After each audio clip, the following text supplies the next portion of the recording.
Give yourself a round of applause if you have kids. I got kids, and let me tell you, it's special.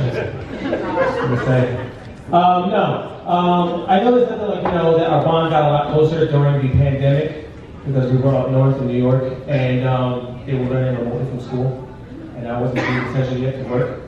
So we were stuck home together for all of that time, and I realized that we were starting to drive each other fucking bonkers.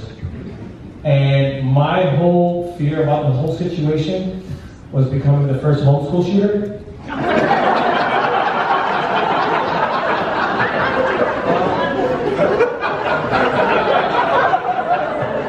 That joke flies in here because you're all NRA members. No, it was great. We bonded a lot, and we would have like these weird conversations. My youngest, who was 12 at the time, he read an article online that said his favorite character is Bert and Ernie were a homosexual couple living together. How do you even broach that subject with your little 12-year-old kid? And I'm like, no, they don't do that. It's nothing like that. I'm like, that's just people that, putting their own narrative on things. And now that I look back on it, the two of them have been living together with a fist up their ass for the past 50 years. So that's where that sunny days comes in. But no, it was great. During that time as well, my father had gotten sick, not from COVID, but he had lung cancer. And I spent a lot of time with him in the cancer ward. And I remember him rapidly losing weight. And me just becoming insanely jealous because I was struggling with my own diets. I wanted those stage 4 abs. Couldn't get there yet. But his, he was my motivation to start my fitness journey. On the goal of losing weight. And I have lost a lot of weight. Honestly, I lost about 25 pounds in the last, thank you. Thank you so much. I noticed that I had to get a new belt. And I have no problem with that. I lost the pant size. That's great. I'm making progress. But I was looking at my old belt, and I got kind of blurry-eyed because it reminded me of an ex-girlfriend. There were no more holes for me to fill.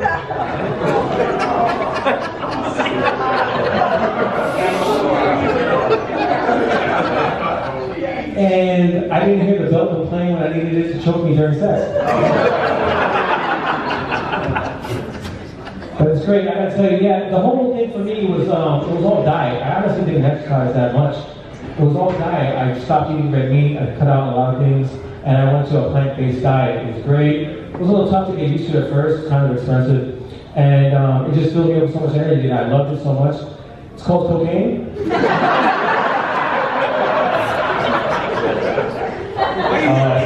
That stuff is amazing. If I can describe cocaine to you, it's basically bringing home that toxic person that you're so in love with. They just do the violent shit, and it just makes you feel so good. And occasionally you end up with a nosebleed. So that's how I describe cocaine to everybody. But during the height of COVID, me discovering this, can you imagine having to take COVID tests once you get back to work? I don't know if you can imagine going for a COVID test after you just ripped an 8-ball. So I'm going to the test centers, and the nurse is swabbing my nose. She's all in there, and she doesn't understand the street value of that swab.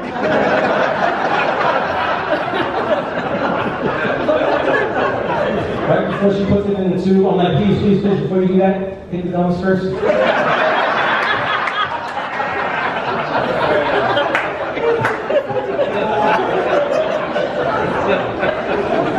Amazing stuff.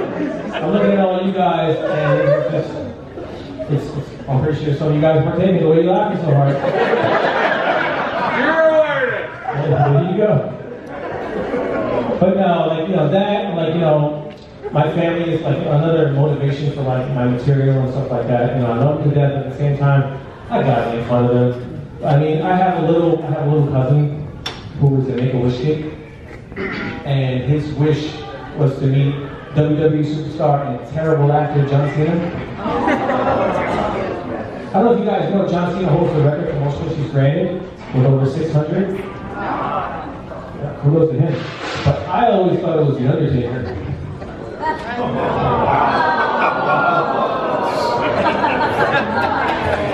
I mean, in the end, y'all meet it anyway.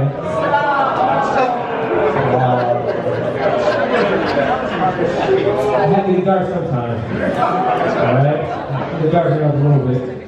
But yeah, and I hated going to visit him. I mean, I didn't hate him personally. I just hated going there because they always kept it so cold. I mean, freezing in there. But then, as I got a little bit older, I realized that's what you have to do to keep vegetables fresh.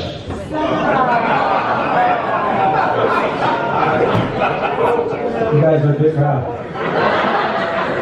I like the energy. We'll keep going with my family. I have, it's only gonna get me, guys. I'm telling you right now. It's only gonna get me. I have a little cousin as well, who was born a she, but she decided that, being a she wasn't enough for him. So he decided to become a he. So he went and he got, the whole physical thing, like double mastectomy, hormone treatments to get a beard. This guy has a beard thicker than me. So, with all that being done, you have all the physical aspects of it, but then, you need, the mental preparation for all of this. So, he needed therapy, to, cope with all this. But his cheap-ass father wouldn't pay for it. He's like, I'll just take him to my mechanic because whenever I have a problem, that's who I go when I talk to him. And he's like, well, what do you think about that? And I was like, man, it just sounds like you just found a guy who likes to fix broken trains. True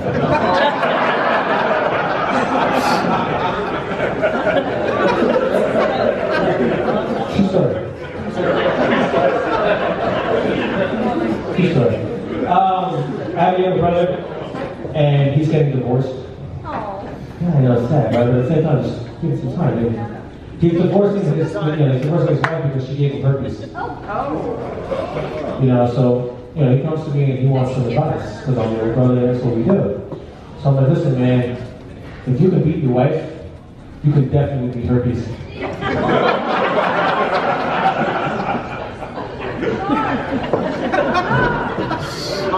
Couldn't go mad about what you do. It's alright, there's no cops here, I heard it before. It's alright. But yeah, I've been down in North Carolina for about a little over a year. It's peaceful. First time I got to hear a horn for 3 months, so it was great.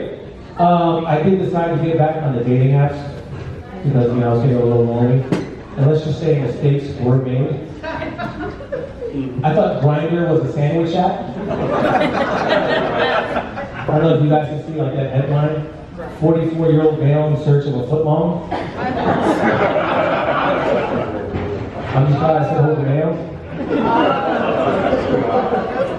But these apps are great, they hook you up with the weirdest people. They'll hook you up with some nice people and they'll get hooked up with the weirdest people. I remember I got hooked up with a girl who was a germaphobe. When I mean a germaphobe, that she was spritzing and wiping down everything, spraying my hands and all that, all that shit. But you gotta notice how certain ideals and beliefs go right out the window, like Eric Clapton's Baby, when it comes to certain things. Comes you, little fella. And you want a Grammy. We'll be alright. But no, so getting back to the germaphobe. So yeah, you go in the bedroom, and you can do the most vile things with my mouth to her, and then she would kiss me. But then it's just like, I can't have a sip of your smoothie. But come on. And there's another girl I dated where beliefs and ideals went out the window. She was a socialist, where she felt like all property and all things should be shared. But when that dinner check came on the table, all of that went out the window. And she loved to eat. She loved going out to all these different international restaurants, Thai, Mongolian, Brazilian, all that stuff. But and she's like, is there any any type of cuisine, any type of international flavors? I'm like, I would like to try Dutch. It's a little pricey, but I don't mind. It's shit. But yeah, then I started like, then I met a couple of like, girls that were like, really good, cute girls. I started dating this Dominican girl, dark skinned girl, but she had that skin affliction, vitiligo. You guys know what that is? It's when, like, a dark skinned person, or even a light skinned person, they get lighter patches of skin all over their body. And these patches grow. So I noticed that as these patches got bigger and bigger, the cooking got blander and blander. All that great rhythm was just gone. But the credit score kept going higher and higher. Phenomenal when I needed a co-signer. It was great.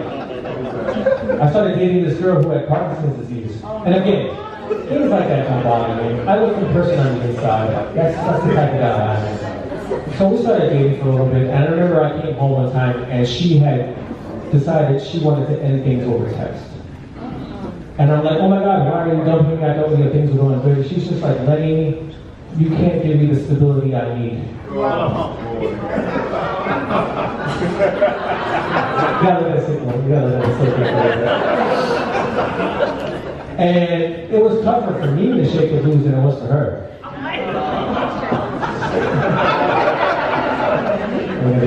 That your kids are not usually on shaking down. It's alright. But yeah, so dating is just so weird, my last relationship was going pretty good. And we'd have like these little tips. She would call me like, hey, your comedy's kind of misogynistic, all that stuff. And I would remind her that, silence is golden because duct tape is silver.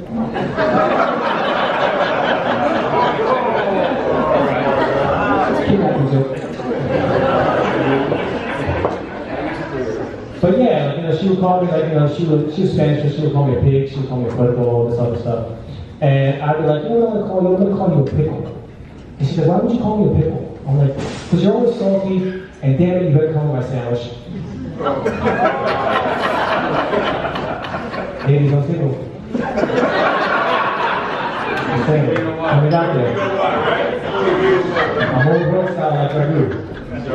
But no, so things were going great until the point where she decided, she wanted to get married. And I've been married, I've been divorced, I'm not doing that again. It was hellish for me. So every day in and day out, we would have like these huge fights. So one day I come home and I discovered that she had hung herself. And I didn't know what made me sadder about the situation. The fact that I had lost my girlfriend, or the fact that this was the only way she could tie the knot. Charlotte, North Carolina, you guys have been great support. Thank you so much. Enjoy the rest of your show.